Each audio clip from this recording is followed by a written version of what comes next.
Central to the latest escalation is Iran's anger over Israel's continued attacks on Lebanon. But Israel has carried on with its offensive, launching a wave of strikes on southern Lebanon, killing at least 12 people. They've also issued more forced displacement orders for suburbs in Tyre.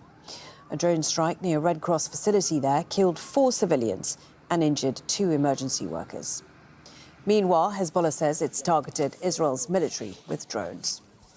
Al Jazeera's Obedo Hito witnessed some of those Israeli strikes in Tyre.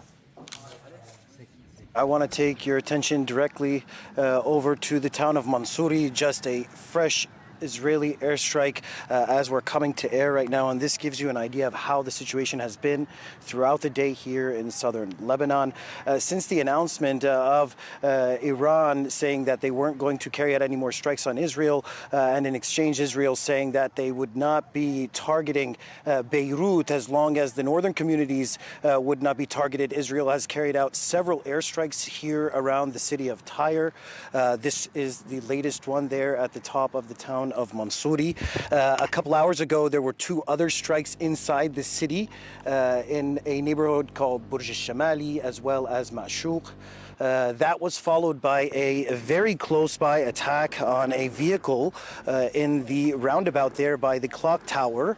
The vehicle was moving through the roundabout. It's only about 100 meters away from the Red Cross headquarters here in the city of Tyre.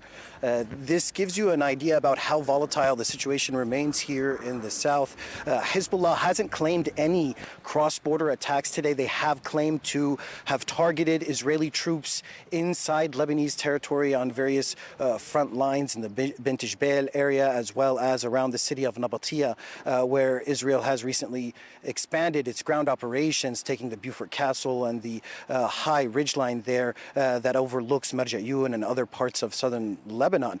So there's no sign of a ceasefire here in the south, but for now, Hezbollah is refraining from launching rockets and attacks across the blue line, but Israel says they're going to continue to strike what they say are legitimate targets here in southern Lebanon.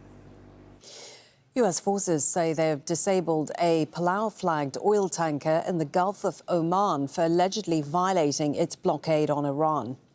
The USS Abraham Lincoln fired on the vessel after its crew reportedly failed to comply with instructions. Omani authorities later rescued all 24 Indian crew members from the burning tanker.